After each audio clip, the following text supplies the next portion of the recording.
Bueno, muy buenas noches. Bueno, pues comenzamos en nombre del Padre, del Hijo y del Espíritu Santo. Amén. Hay un versículo que está en todas las Biblias, absolutamente en todas las Biblias, todas las traducciones, y es el versículo de Juan 20, del 20 al 23, el Evangelio de San Juan, capítulo 20, versículo del 20 al 23. Yo, para que no se me olvide, yo siempre digo que esto es Juan 20:20, como la visión. Para ver bien hay que leer Juan 20:20. Y dice, le dijo Jesús, la paz esté con vosotros. Dicho esto, le mostró las manos, el costado. Los discípulos se llenaron de gozo al ver al Señor. Él les volvió a decir, la paz esté con ustedes. Así como el Padre me envió a mí, así los envío a ustedes. Dicho esto, sopló sobre ellos, diciendo, reciban el Espíritu Santo. A quienes ustedes perdonen, quedan perdonados. Y a quienes no libren de sus pecados, quedan atados. Que el Señor añada bendición a su santa palabra. Amén.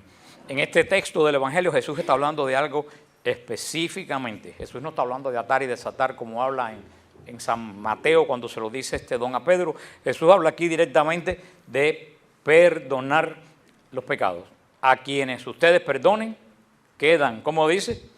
Perdonados. Y a quienes no libren de sus pecados, ¿cómo dice? Quedan atados. ¿A quién le dijo estas palabras? A los apóstoles, a los 11 apóstoles, absolutamente a nadie más en la iglesia. Este es un texto facilísimo. Yo no entiendo cómo los protestantes no... Bueno, yo sé porque los protestantes no lo pueden entender porque ellos no tienen el don del Espíritu Santo de entender la Escritura en el Espíritu. Ellos lo entienden en la inteligencia. Pero este es un pasaje de gran solemnidad, un pasaje clave. Porque eso es un pasaje clave. Es la primera palabra que Jesús, resucitado, le dice a la iglesia. Jesús acaba de hacer la redención, el hecho central de la humanidad. Acaba de redimir, de restaurar al hombre, a la comunión, a la imagen con Dios. Y después de realizar la redención, después de estar estos 3 días en la tumba, Jesús resucita. Y estas son las primeras palabras que Jesús le dice a la iglesia. Luego entonces las palabras del resucitado tienen que ser unas palabras clave. ¿Y qué es la primera palabra que le dice Jesús a los apóstoles? Shalom. La paz esté con ustedes, que es el saludo tradicional judío, que es más un simple hola, es un deseo que en tu corazón esté lo que falta en el corazón de casi todo el mundo hoy en día, la paz. Y después de esto Jesús hace un paralelismo entre la misión que le encomendó el Padre y la que él le encomienda a la iglesia. ¿Qué es lo que dice? Así como mi Padre me envió a mí, así yo los envío a ustedes. O sea, ven que es un paralelo. El Padre envió a Jesús. ¿A qué envió el Padre a Jesús? A redimirnos, a salvarnos. El Padre mandó a Jesús ¿a qué?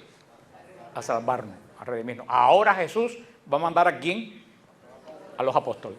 ¿A qué? Y le va a decir ahora a continuación a qué los mandan. Pero hay que ver el paralelismo que dice Jesús. Así como mi Padre me envió a mí, ahora yo los envío a ustedes. O sea, es una similitud de misión. ¿Y qué es lo que dice después de esto? Jesús no dice nada. Jesús sencillamente sopla sobre los apóstoles. Y esto es muy importante porque el Señor Jesús sopla la palabra rúa. Y con esta palabra que dice, sopló Jesús sobre ellos, se pone en contacto con una situación del Antiguo Testamento, del libro del Génesis. Cuando el hombre era de barro, ¿qué hizo el Señor en las narices de Adán? Sopló. Soplo quiere decir aire, viento, pero quiere también decir espíritu. Cuando Dios sopla en las narices de Adán, ¿qué le da a Adán? Vida. Adán era de barro. A partir de ese momento Adán vive, empieza a conocer las cosas que le rodean, empieza a conocer a Dios. Adán adquiere vida por el soplo de Dios. Dios no vuelve a soplar en todo el Antiguo Testamento hasta que ahora Jesús sopla sobre los apóstoles. Y si vemos el paralelismo que dice, así como mi Padre me envió a mí, así yo los envío a ustedes. El Padre cuando sopló sobre Adán, ¿qué fue lo que le dio? Vida. Ahora Jesús sopla sobre los apóstoles. ¿Por qué? Porque Él va a mandar a los apóstoles que nos dé vida también. Que nos dé vida. ¿No ven el paralelismo? El Padre manda a Jesús a redimirnos. Ahora Jesús va a mandar a los apóstoles que lleven esta redención hacia las personas. Hay veces que se confunde la palabra salvación con la palabra redención. Porque los protestantes dicen, no, todos somos salvos. No dicen eso. Ustedes no lo han oído, todos somos salvos. Pero yo me pregunto, ¿en realidad todos somos salvos? ¿Los 900 millones de chinos son salvos? ¿Al Qaeda y todos los terroristas son salvos? Aquí mismo en Miami, ¿todo el mundo es salvo? No es salvo. Y es la gran diferencia que ellos no saben. Todos somos redimidos, pero no todos somos salvos. Jesús nos redime absolutamente ¿a quién? A todo, al mundo, al universo, al cosmos, al hombre, a la mujer, a todo el mundo. ¿Somos qué cosa? Redimidos. Pero que yo sea redimido no quiere decir que yo sea salvo. Hay un paso que yo tengo que dar de ser redimido a ser salvo. ¿Y cuando tú te haces salvo? Cuando tú haces a Jesús el Señor y el centro de tu vida. Ahora, siguiendo esto que dice la palabra, tenemos que ir un poco más atrás. Cuando el hombre, Dios lo crea, imagen, ¿y qué? Semejanza. Me gusta que la gente hable porque así sé que no se durmieron.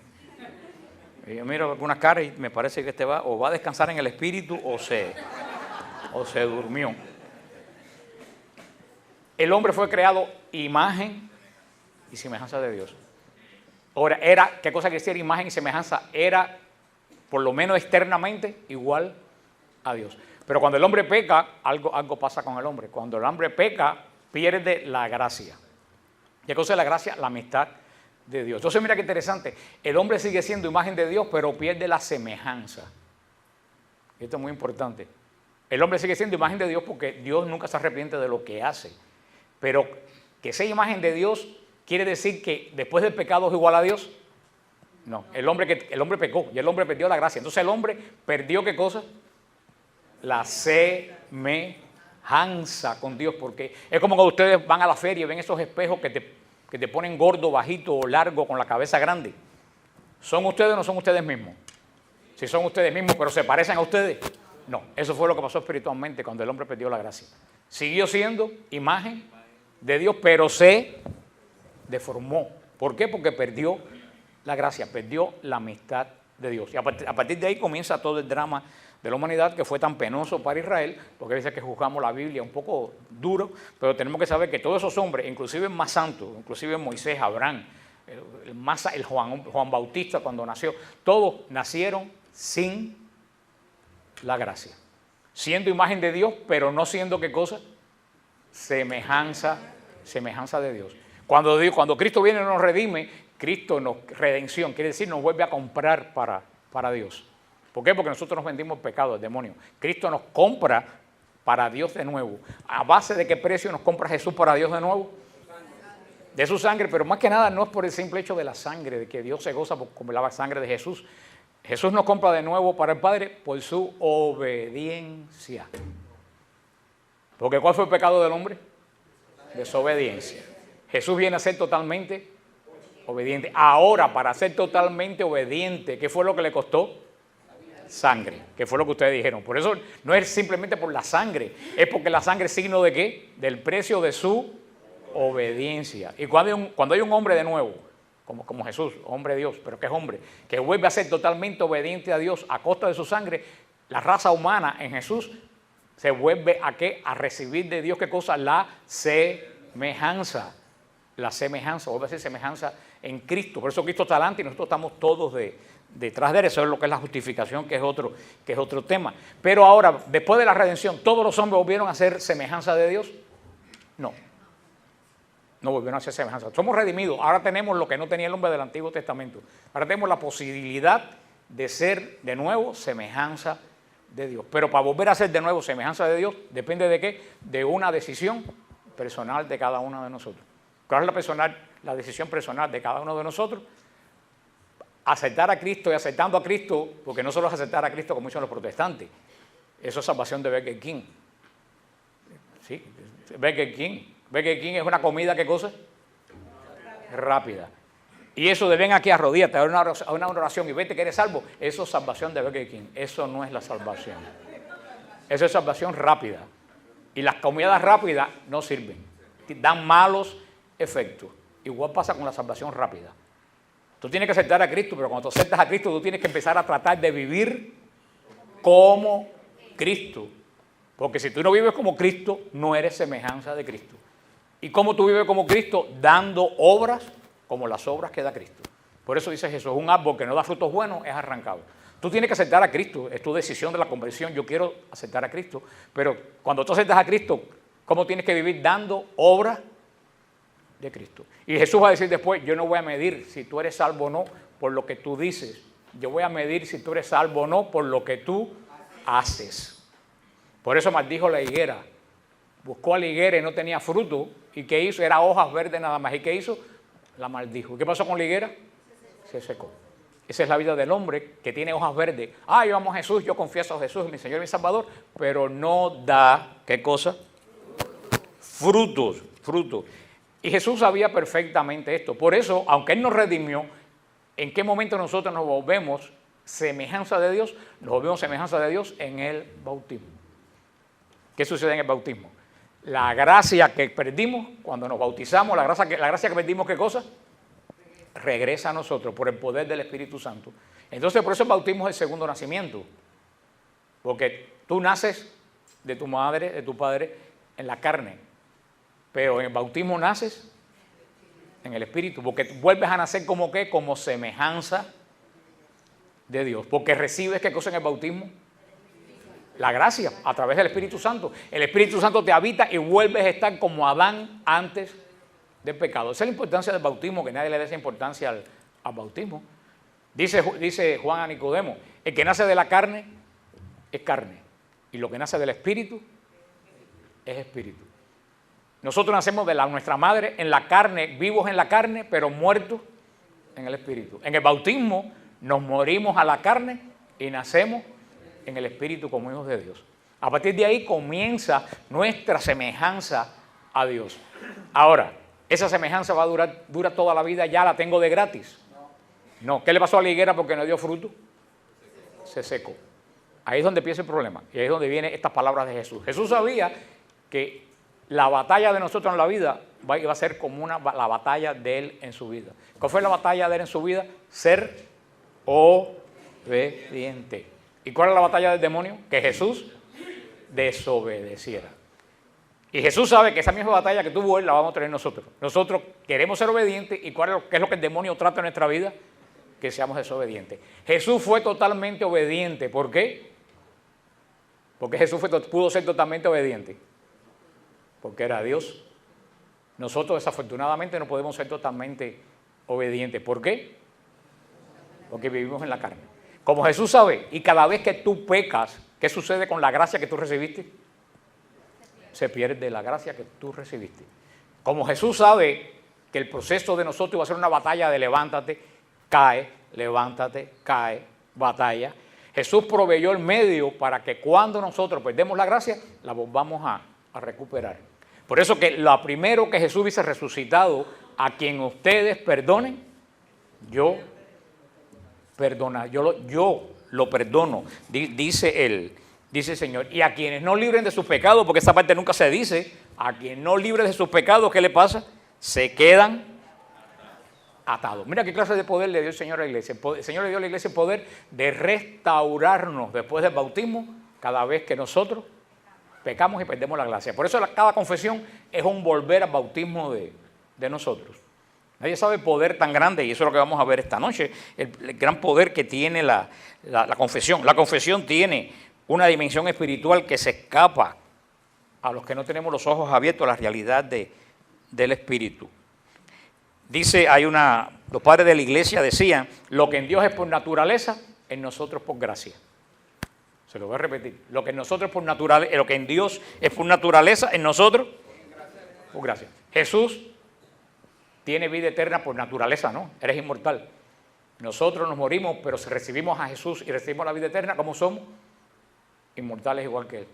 Tenemos la vida eterna. Luego, entonces Jesús es por naturaleza y en nosotros por gracia. Por eso, y esa gracia la recibimos a través del Espíritu Santo. El Espíritu Santo que podemos perder cuando nuestra vida no se ajusta a la palabra de Dios. Por eso la iglesia provee, desde el primer siglo, estas palabras del Señor son unas promesas tremendas dicha a los apóstoles. No se lo dijo a los discípulos, no se lo dijo a los 72, se lo dijo a los 11 en el aposento alto. La consecuencia de la redención es la salvación. Pero como la salvación la podemos perder, hay por ahí una teoría protestante que dice que la salvación no se pierde nunca. Eso es lo que decía el loco ese que se murió ahora, que decía que era Jesucristo. Y que murió decía que la salvación, que no importa que tú fueras borracho, drogadicto, adúltero, que lo hicieras, tú nunca perdías la salvación. Eso no es lo que dice la palabra de Dios. Porque San Pablo dice, cuida tu salvación con temor y temblor.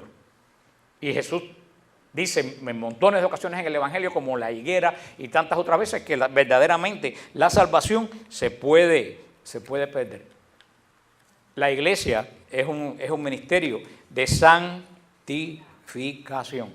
El objetivo de la iglesia es nuestra santificación. Y de eso verdaderamente no se habla para nada en la iglesia. Hablamos, y el Papa desde el principio de su ministerio lo dijo, si la iglesia se olvida la dimensión espiritual que tiene para el hombre, termina siendo una organización como la Cruz Roja, una organización de ayuda a los demás. Y la iglesia no es una organización de ayuda a los demás. Estamos llamados a ayudar a todo el que tiene necesidad, pero el primer mandato de la iglesia no es llevar a los demás comida o bebida. El primer mandato de la iglesia es llevar a los demás la salvación. La iglesia se ha olvidado de eso y hemos terminado, dice el Papa, haciendo ¿qué cosa? Una organización de caridad. Y la Madre Teresa de Calcuta tiene una frase que es lapidaria. La Madre Teresa de Calcuta dice, qué pobres son los ricos, nada más que tienen dinero.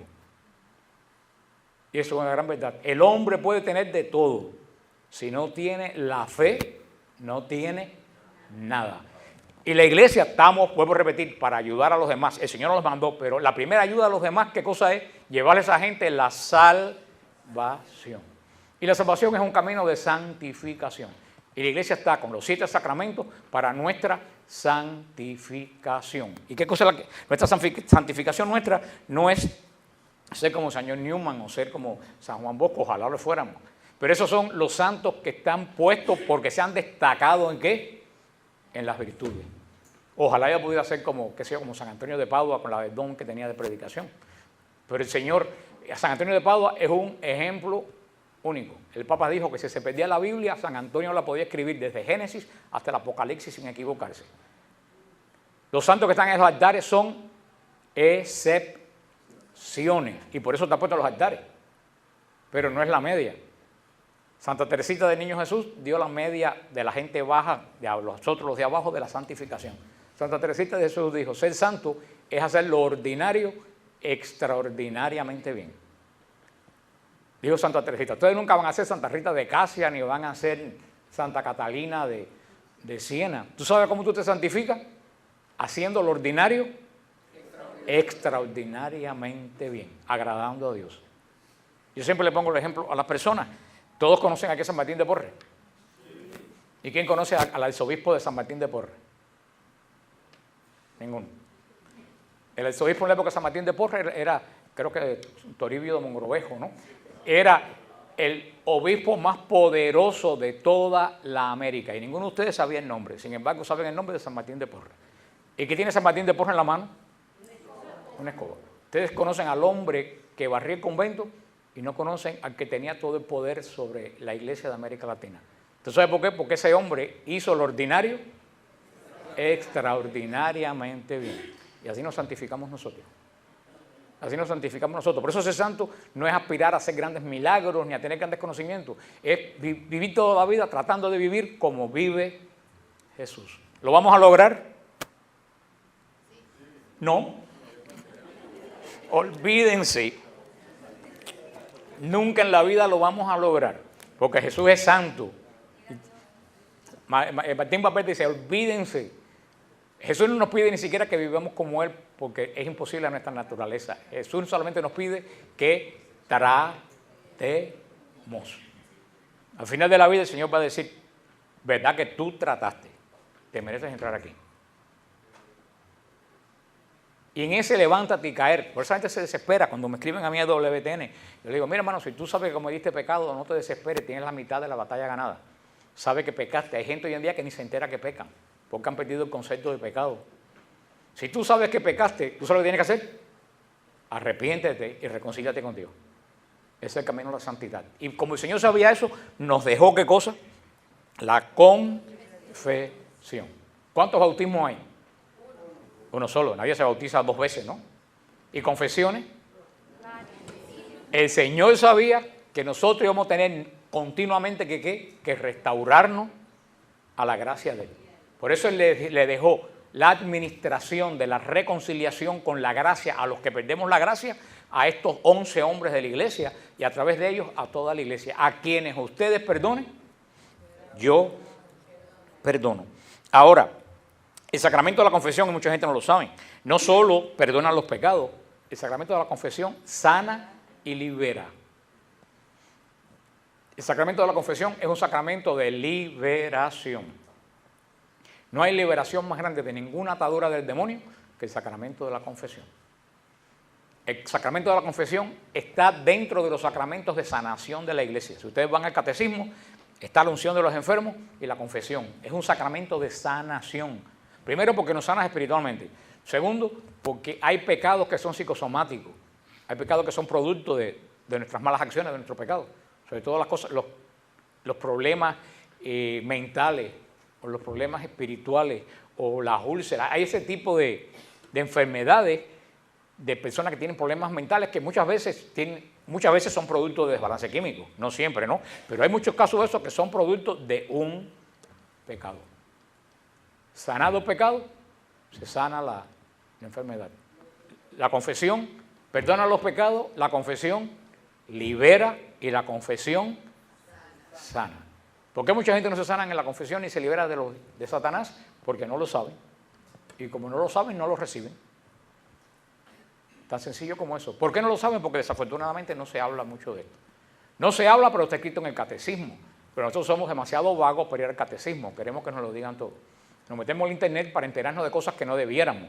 Pero para las cosas de Dios que debíamos saber y que están en blanco y negro, no entramos. Yo hoy en día que diga que no tiene información, que es católico y no tiene información, eso es un pecado mortal. Porque toda la información la tienen en el internet. Tenemos un pueblo acostumbrado que le demos la comida en la boca. Y por eso hemos criado un pueblo de vagos espirituales.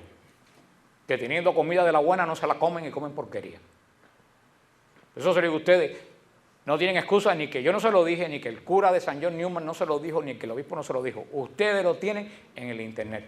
Como buscan las cosas malas, busquen las buenas. Así que hoy en día con la informática nadie tiene excusa para decir que no conoce su fe. Y el Señor es testigo que se lo estoy diciendo esta noche. Para que no venga con esa... Si no se lo habían dicho, tengo el placer de informárselo.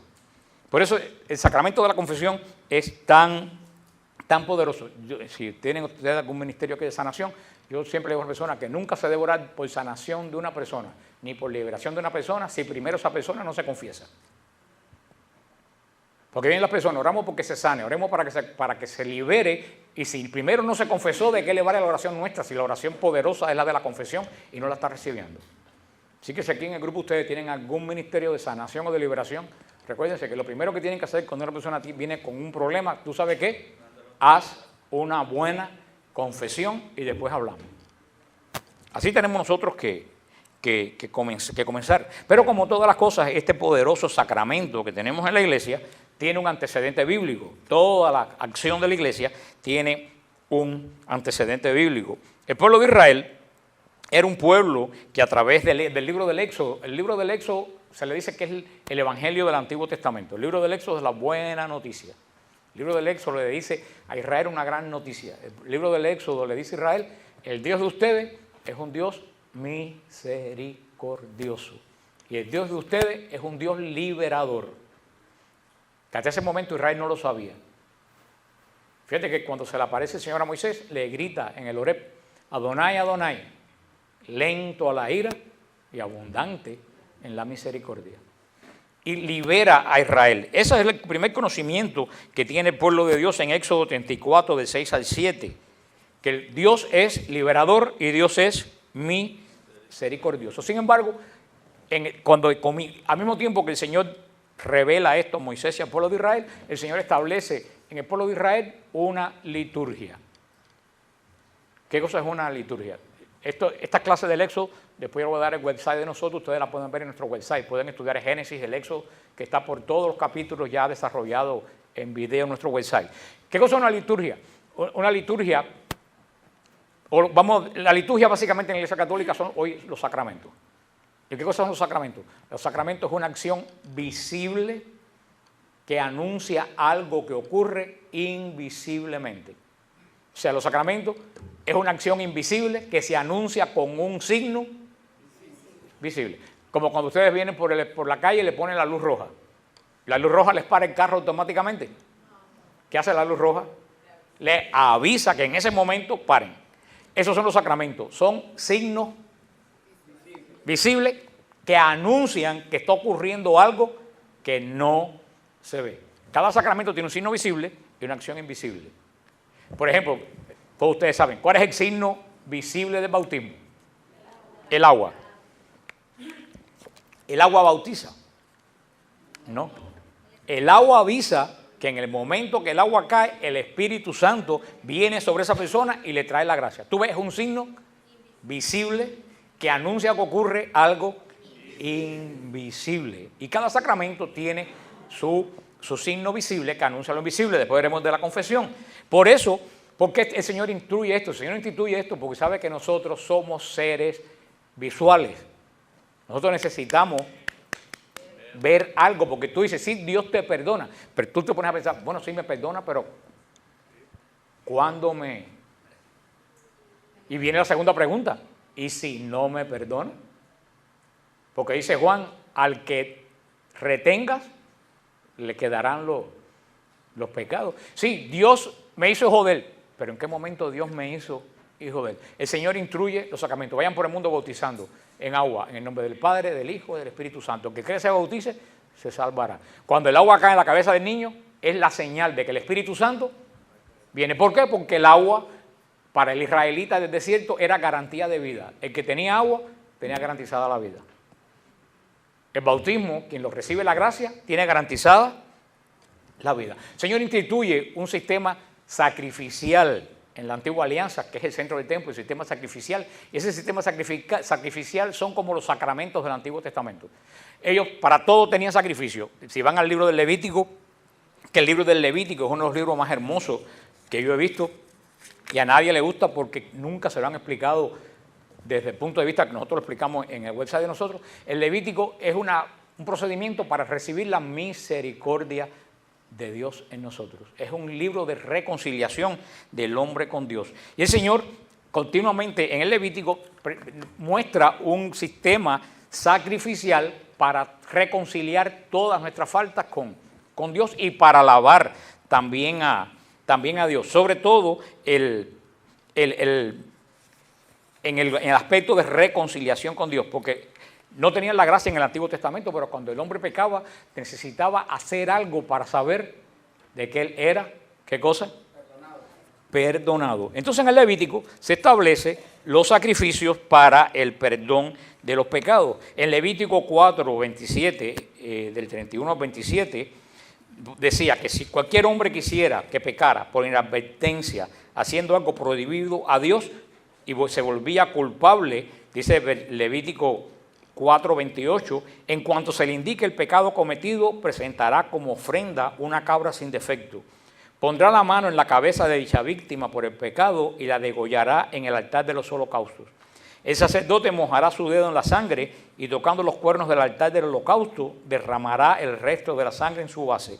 Así se hará expiación por lo que ha cometido la falta y será perdonada. Que el Señor añada bendición a su santa palabra. Este acto externo aseguraba al israelita, ¿qué cosa? El perdón prometido por Dios. Dios perdonaba al hombre cuando hacía un acto externo ¿de qué? De arrepentimiento. ¿Cuál es el acto externo de arrepentimiento? El sacrificio.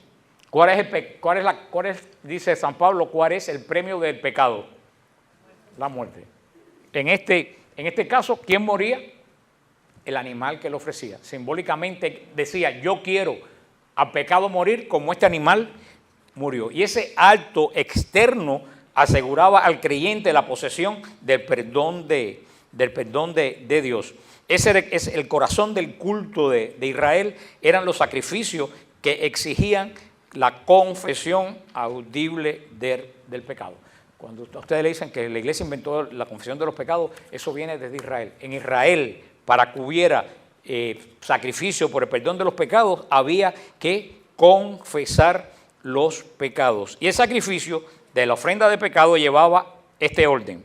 Primero, era memoria del pecado ante Dios. La persona que venía a ofrecer un sacrificio de una cabra, un cordero, porque había pecado en alguno de los sacrificios de Israel, ¿qué es lo primero que tenía que hacer la persona? Memoria del pecado ante Dios. Tenía que recordar, yo estoy aquí a ofrecer este animal porque cometí tal pecado. Según lo dice, ¿qué cosa? La ley de Dios a los hebreos. Examinar y tener conciencia de ¿qué? De que tenía un pecado. Después de eso, que tenía que tener el israelita, arrepentimiento. Porque si no hay verdadero arrepentimiento, Dios no perdona. Después que hacía el israelita delante del animal que iban a sacrificar, confesaba sus pecados. Vaya, no solo decía al sacerdote, lo decía delante de ¿qué? Del animal que iban a sacrificar. Yo estoy aquí porque maté a otra persona, yo estoy aquí por, qué sé yo, de los tantos pecados que mienta la ley. Después de eso, se sacrificaba la víctima y se rociaba, que pedía perdón, con la sangre de la víctima. Se rociaba a la persona que cometía el pecado y al altar, con la misma sangre. ¿Qué quería decir eso? Que el altar, que era santo, se ponía igual que el que estaba pidiendo perdón por el arrepentimiento de él, cuyo símbolo era la sangre. Y ahí venía el perdón de los pecados. Mientras se hacía esto, el sacerdote oraba y decía: te ruego, Señor, he pecado, he hecho perversamente, me he rebelado, he cometido el pecado y confesaba el pecado, pero vuelvo arrepentido y que esto sea para mi expiación. Ese era básicamente el ritual. Cuando había una expiación de los muchos pecados, había estipulado diferentes sacrificios.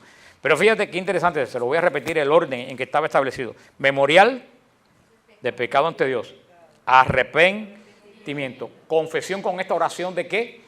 De pecado, rociamiento. Y entonces, ¿qué ocurría? Por la muerte del sacrificio del animal, el perdón de los pecados. Fíjate qué interesante que en nuestro sacramento de la confesión sigue ese orden.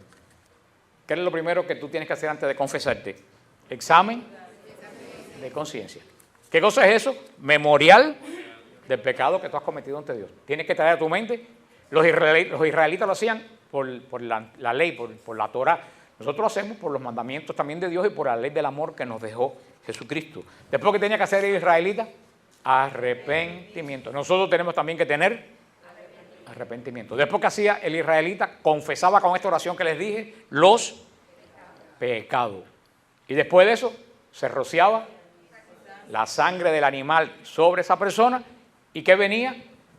El perdón de los pecados. Y nosotros sí hacemos la confesión, examen de conciencia, arrepentimiento, confesión de los pecados, y nos falta algo aquí.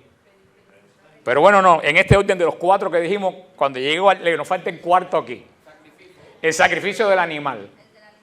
¿Tú ves por qué nos falta el sacrificio del animal? Porque la confesión nace del sacrificio de Cristo en la cruz. Eres el perfecto que ocupa el lugar del animal y muere por todos nuestros pecados.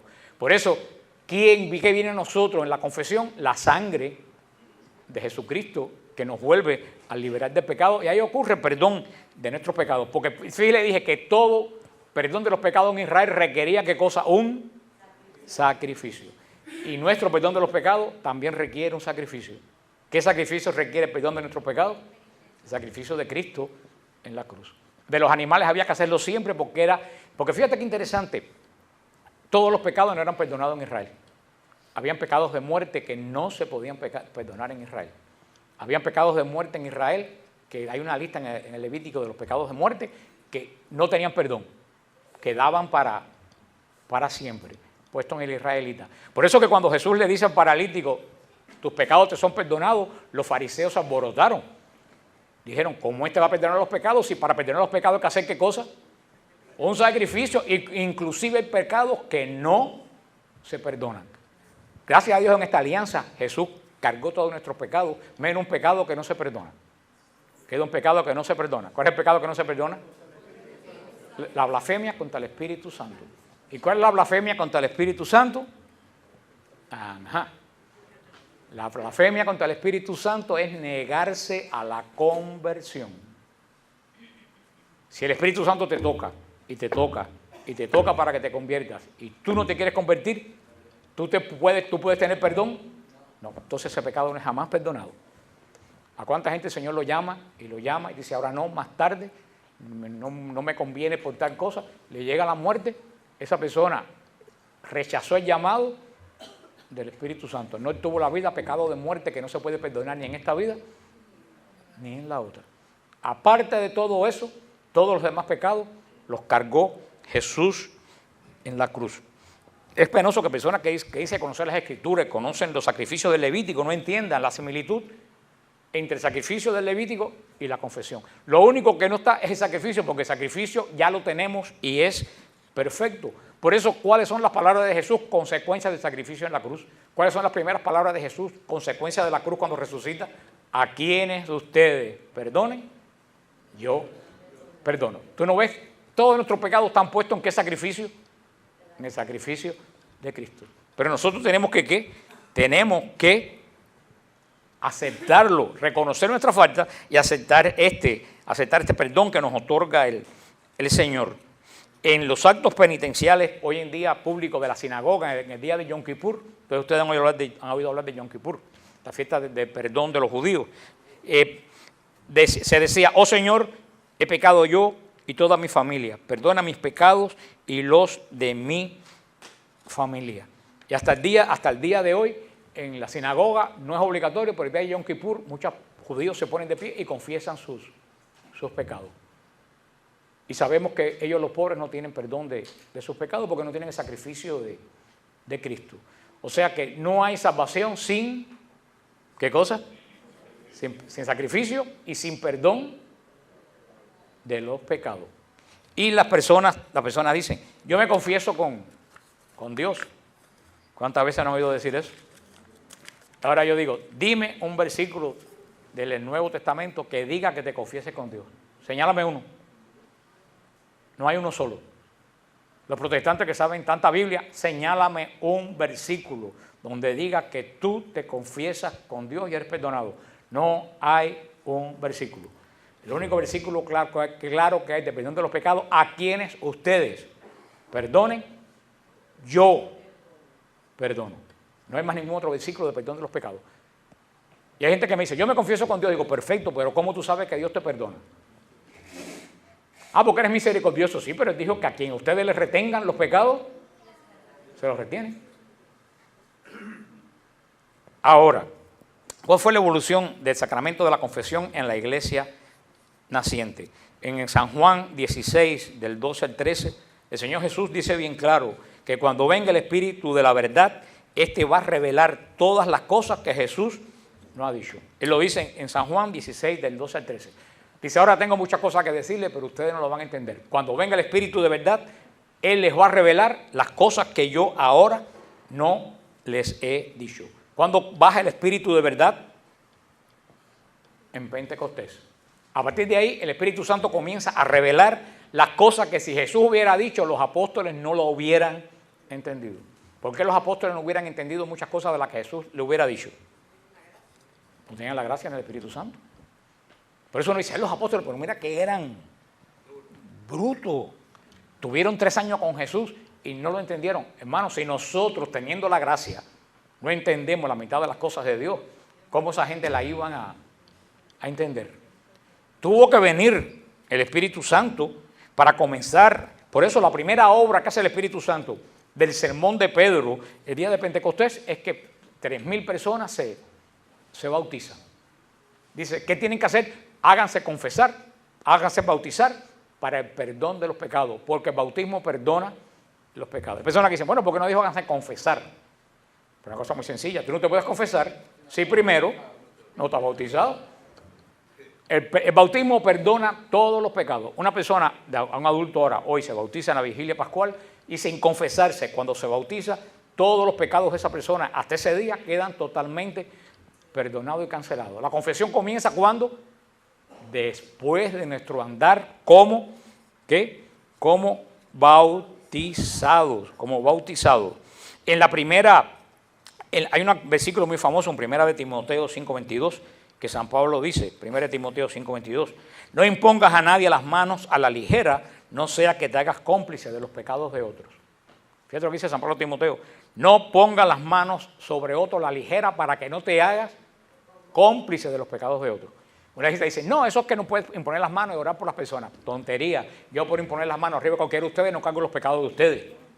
Valiente fuera la cosa si la oración de imponer de manos fuera así. San Pablo se está refiriendo a qué imposición de manos, a la imposición de manos de la confesión. No le impongas las manos para perdonar los pecados a alguien si primero no está arrepentido, porque tú te vas a hacer cargo de qué, de la vida de ese que no se arrepintió porque no lo instruyeron bien. O sea que ya desde la iglesia primitiva va viéndose el uso que hace la iglesia de este perdón del Señor. En 2 de Corintios 5, del 18 al 20, 2 de Corintios 5, del 18 al 20 dice, y todo esto proviene de Dios, que nos reconcilió consigo por Cristo. 5, de 2 de Corintios 5. Tengo aquí del 18 al 20, saqué el dato. Dice, todo esto proviene de Dios, que nos reconcilió consigo por Cristo y nos encomendó el ministerio de la reconciliación. ¿Cómo se llama el sacramento de perdón de los pecados?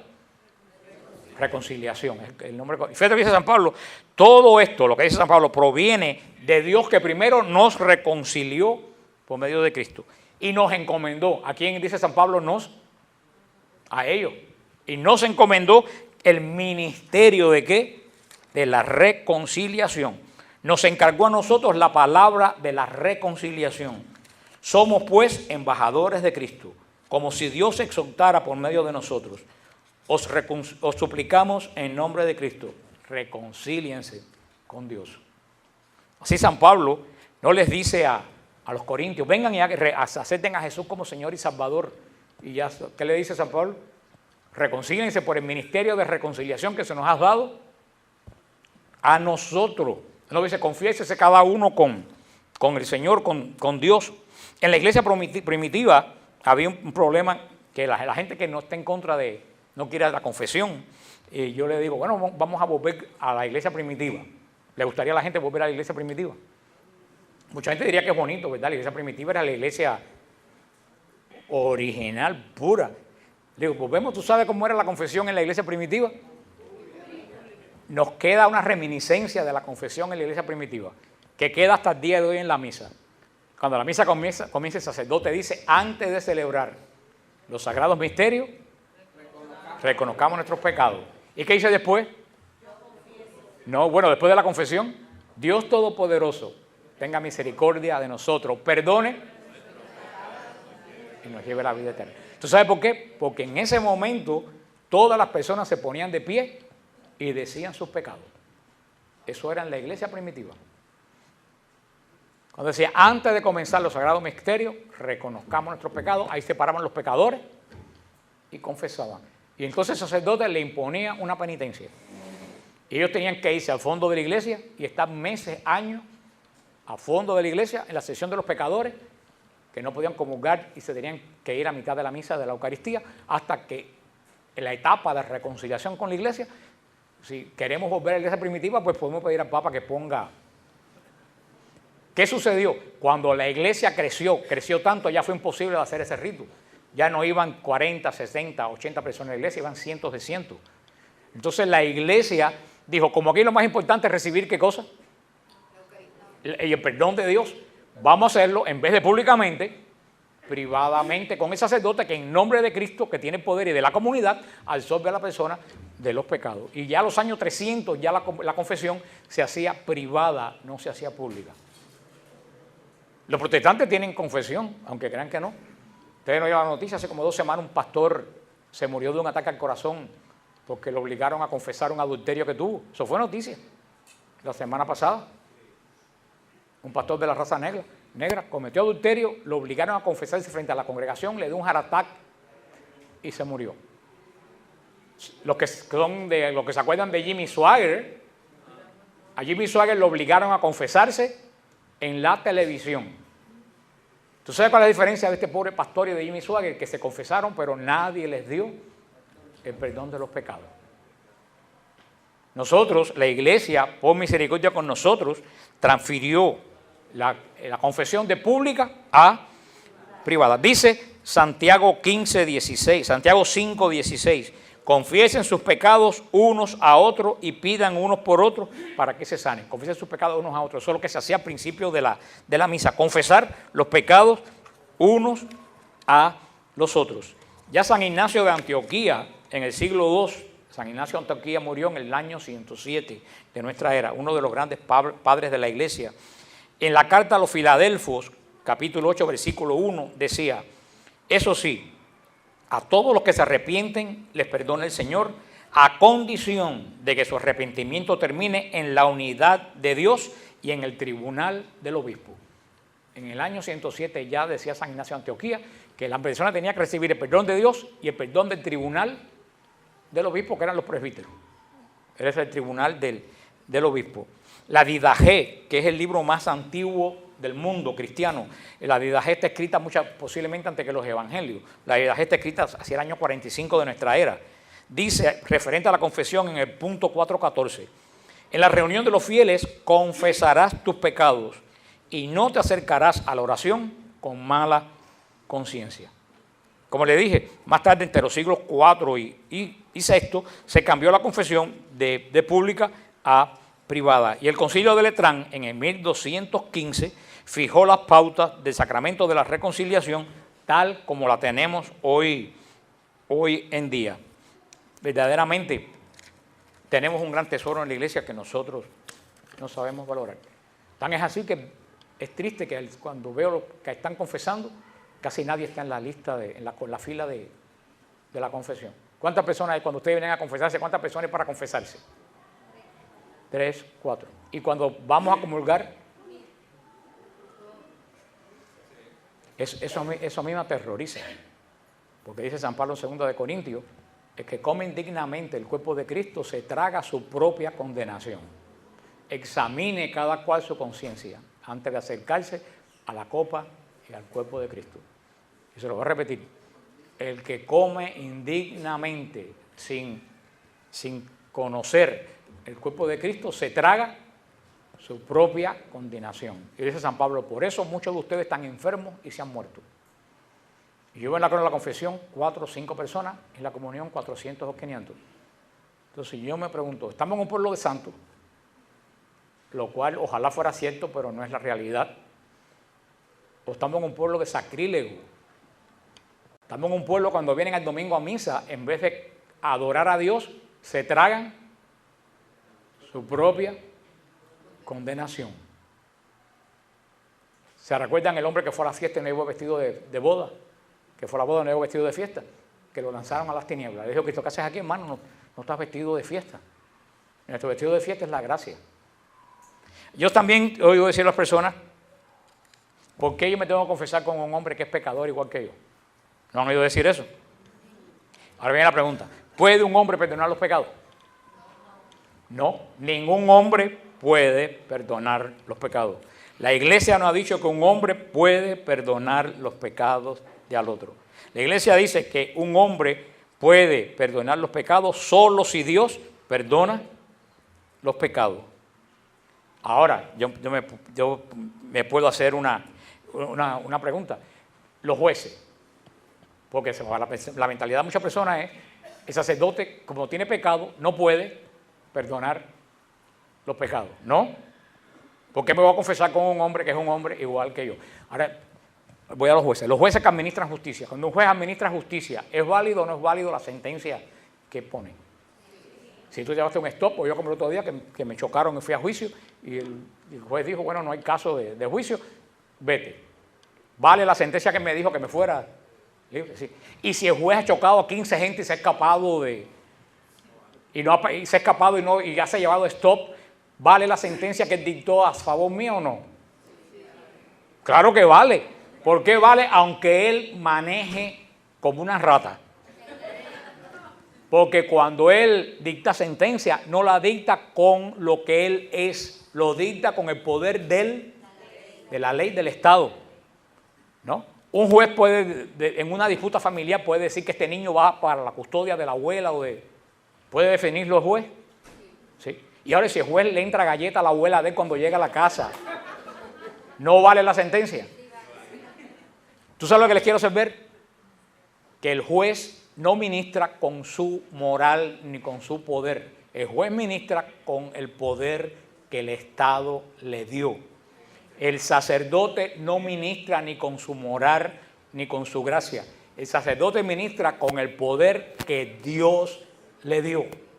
Si un juez injusto da sentencia justa, o un sacerdote pecador puede liberar de pecado, no por su vida, sino ¿por qué? Por el poder que recibió de Dios. A quienes ustedes perdonen, yo perdono. Eso, el sacerdote, fíjate que el sacerdote, si ustedes han confesado, el sacerdote no dice yo te perdono, el sacerdote dice yo te absuelvo. ¿Por mi poder? No, yo te absuelvo por el poder que me ha dado la Iglesia en el nombre del Padre, del Hijo y del Espíritu Santo. El sacerdote dice, yo te perdono, vete. No, él absuelve. Una cosa es perdonar y una cosa es absorber. El que perdona, ¿quién es? Dios. El sacerdote absuelve. No por su poder, por el poder que le dio la Iglesia. Porque la Iglesia recibió de Cristo el domingo de la resurrección, a quienes ustedes perdonen, yo perdono. Y ese poder que recibió los apóstoles ha sido pasado de hombre en hombre por la imposición de las manos hasta nuestro sacerdote en una línea directa de Cristo, desde el aposento alto hasta nuestra iglesia en estos momentos. Por eso el sacerdote no perdona, Dios perdona. El sacerdote, ¿qué cosa? Absuelve.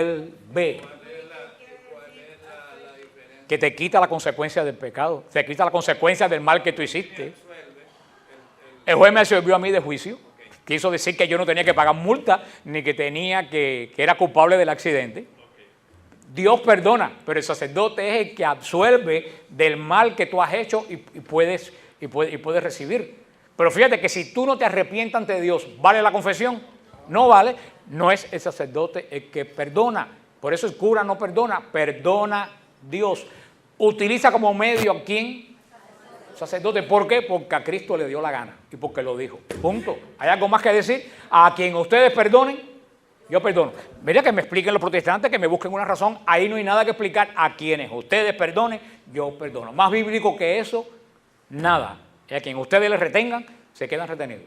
Ahí no hay nada que explicar. ¿Por qué el Señor lo hizo? Porque le dio la gana. Nosotros no sabemos. Ahora, como lo recibimos, lo usamos.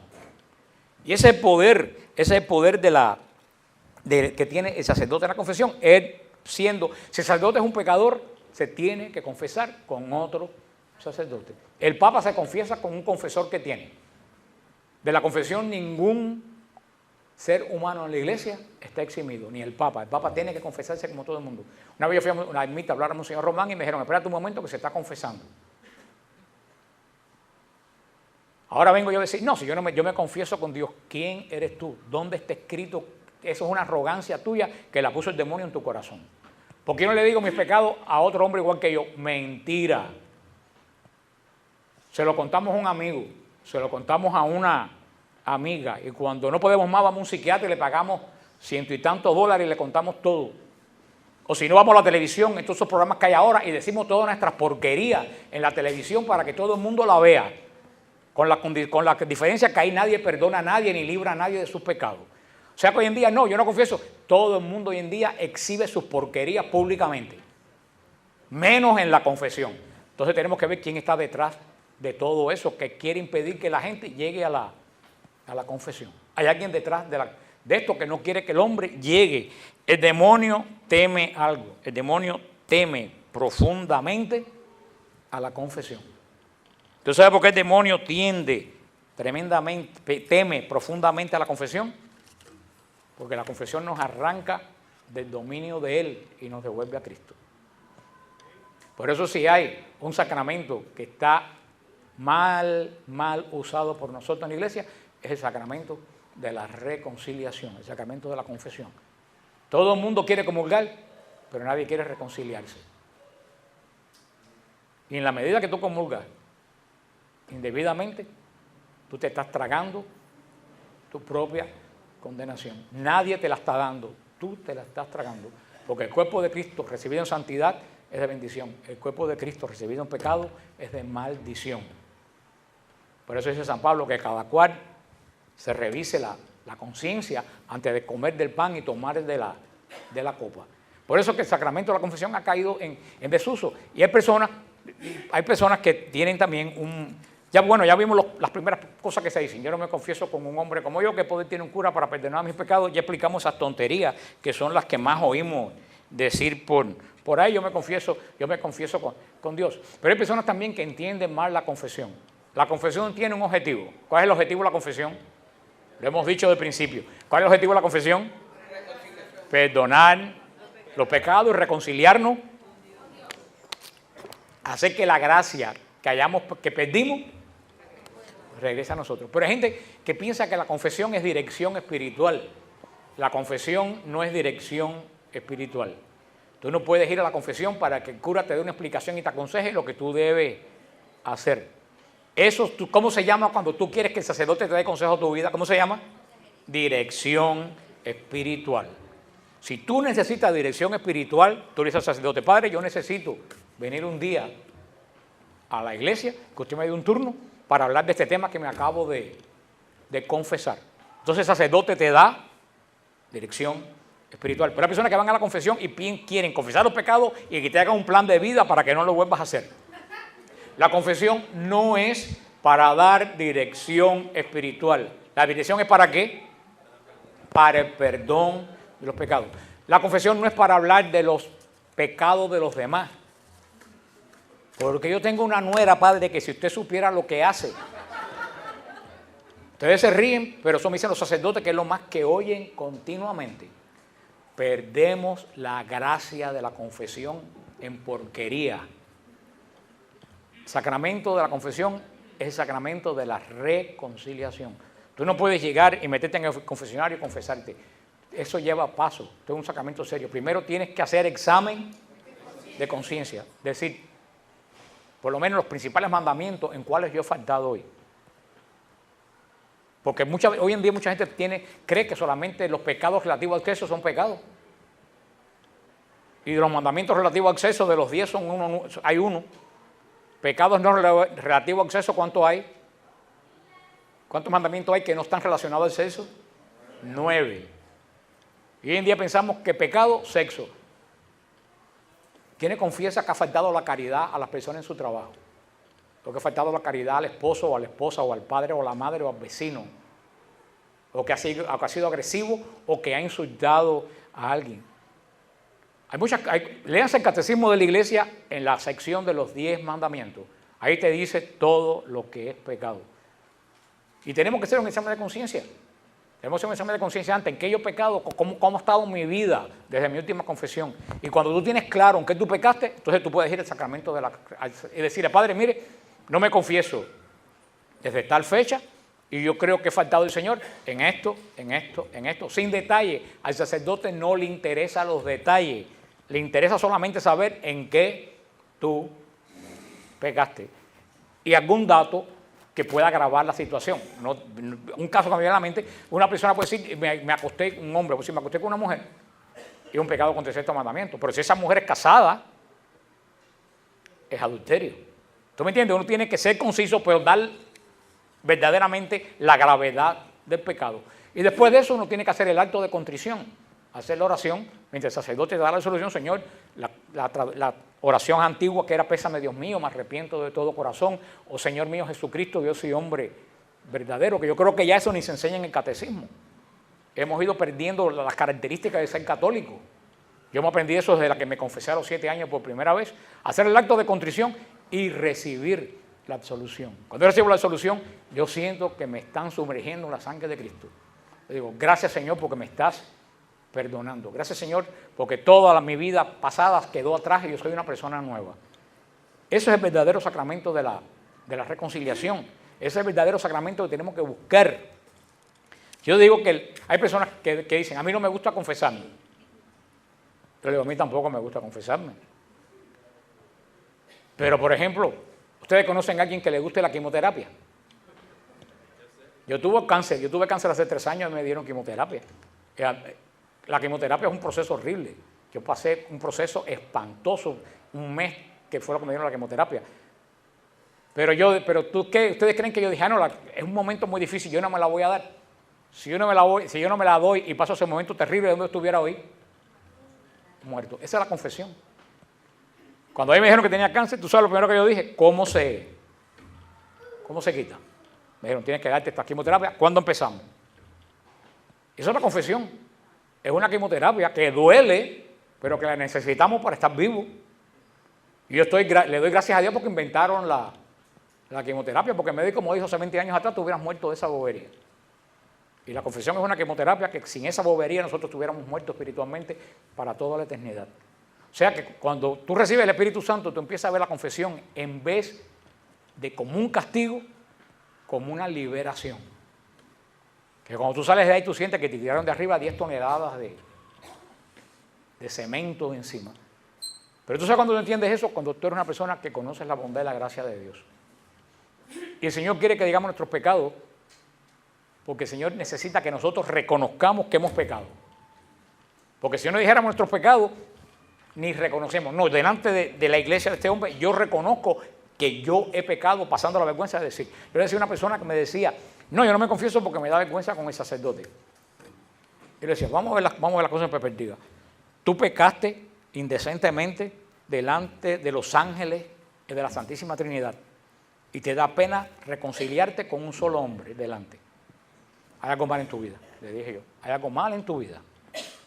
Porque si no tuviste vergüenza para pecar delante de los ángeles, no tengas vergüenza para reconciliarte con Dios. Esa falsa vergüenza que te impide ir a confesarte, ¿tú sabes quién la pone? Satanás. Porque vuelvo a repetir, Satanás odia el sacramento de la confesión. Porque alma que se confiesa es alma que él pierde.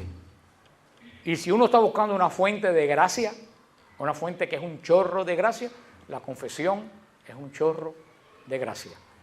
Como una vez una señora me interrumpió en una charla y me dijo que yo soy... Hermano, se te olvidó decir una cosa, la confesión es un océano de gracia. Es sumergirse en un océano de gracia. Es limpiar tu vida en la presencia de Dios. Es tener una oportunidad nueva. La Cuaresma es tiempo de arrepentimiento, es tiempo de cambio, es tiempo de reconciliación. Ojalá que nosotros aprovechemos esta Cuaresma y hagamos una buena confesión. Ojalá que a partir de este momento nosotros empecemos a ver la confesión no como un castigo, sino como una liberación que te da vida. Nunca te olvides, cuando tú sales del confesionario, tu alma está tal como el día que te sacaron de la pila bautismal, en cero. Porque Dios no solo perdonó, Dios olvidó. Una anécdota que me hicieron una vez, y ya con esto termino, porque es muy interesante. La anécdota dice que esta señora decía que tenía visiones, que el Señor le comunicaba cosas. Me la dieron por cierta, yo no sé cuán cierta será. Que iba el sacerdote, le comunicaba, y el sacerdote, tú sabes, le dijo, mira hermana, la verdad que yo no creo mucho en ese asunto de visión. Y tanto la señora le insistió que le dijo, mira, vamos a hacer una cosa, dile al Señor que te diga cuáles son los últimos pecados que yo confesé. Y yo te voy a creer. Y la señora volvió los 2 o 3 días y le preguntó al sacerdote, ¿qué te dijo el Señor? Y me dijo que no se acordaba. Y el sacerdote dijo, tú de verdad estás hablando con Dios. Porque el Señor cuando perdona, olvida para siempre y no se vuelve a acordar. Ojalá que con esta reflexión nos quedemos nosotros hoy en el nombre del Padre, del Hijo y del Espíritu Santo. Amén.